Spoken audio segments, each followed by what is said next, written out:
ಇಲ್ಲಿ ಜಾಸ್ತಿ ಇಂಗ್ಲೀಷ್. ಇಲ್ಲಿ ಏಟಾಗಿತ್ತಾ? ಹ್ಞೂ ಇದು ಹೆಂಗ್ ಏಟಾಗಿತ್ತು? ಅದು ತಲೆ ಸುತ್ತ ಬಂದ್ಬಿಟ್ಟು ಕೆಳಗೆ ಬಿದ್ಬಿಟ್ನಲ್ಲ, ಹಾ ಅಲ್ಲಿ ಒಂದು ಗಿಡ ಇತ್ತು, ಹಾ ಆ ಗಿಡದ ಮೇಲೆ ಬಿದ್ಬಿಟ್ಟಿದೆ ಸರ್. ಓಕೆ.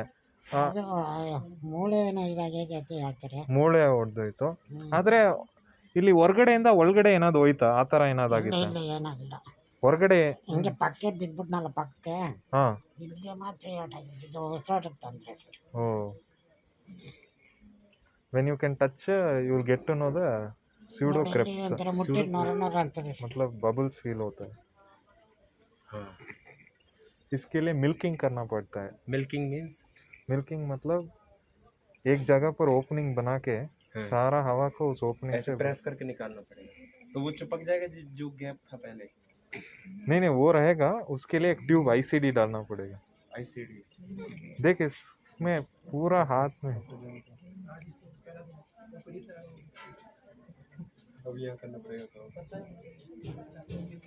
बैक को रख देना. ಇದು ಈಗೇನ್ ತೊಂದರೆ ಆಗ್ತಿದೆ ಇದು ಗಾಳಿ ಇರೋದ್ರಿಂದ? ಉಸಿರು ಆಡೋಕ್ಕೆ ತೊಂದರೆ ಆಗ್ತದೆ, ಉಸಿರಾಡಕ್ ಮಗ ತೊಂದರೆ. ಎಲ್ಲ ಬೆಳಿಗ್ಗೆಯಿಂದ ಈಚೆಗೆ ಮಗ ಊಟ ಬಂದ್ಬಿಟ್ಟು. ಓ, ಬೆಳಗಿಂದಾನೇ ಸ್ವಲ್ಪ ಜಾಸ್ತಿ ಆಗ್ಬಿಟ್ಟಿದ್ಯಾ? ಬೆಳಗಿಂದ ಈಚೆ ಮಗ ಎಲ್ಲ ಊಟ ಜವ ಬಂದ್ಬಿಟ್ಟು ಕೂತಿದ್ದೀರಿ. ಓ, if you don't remove the air it will start pressing on the heart also slowly. So heart beating में सर थोड़ा. ये एयर जो है वो कहाँ से एंटर होती है सर? लगता है कुछ रिब फ्रैक्चर हो गया, लंग भी थोड़ा फ्रैक्चर, आई मीन वो पेनिट्रेट हो गया होगा.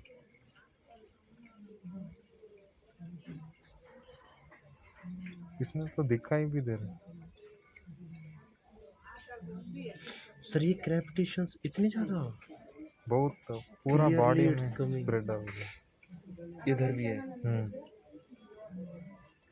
ये तो बड़ी डेंजरस है सर. ये इन्फेक्ट हो गया तो, और गैस गैंग्रीन भी ऐसा ही होता है. हाँ.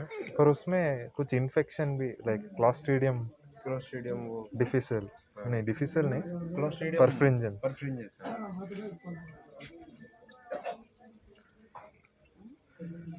सद्यಕ್ಕೆ ಆಕ್ಸಿಜನ್ ಹೋಗ್ತಿದೆ. ಓಕೆ, इधर तो नहीं है सर. यहाँ तक आया है. ये आँख में भी है क्या?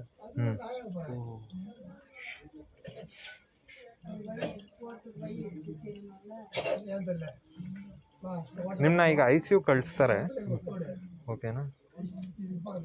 ಇನ್ನ ಒಂದು ಈ ಸೈಡಲ್ಲಿ ಒಂದು ಟ್ಯೂಬ್ ಹಾಕ್ತೀವಿ ಗಾಳಿ ಎಲ್ಲ ತೆಗಿಯೋಕ್ಕೆ.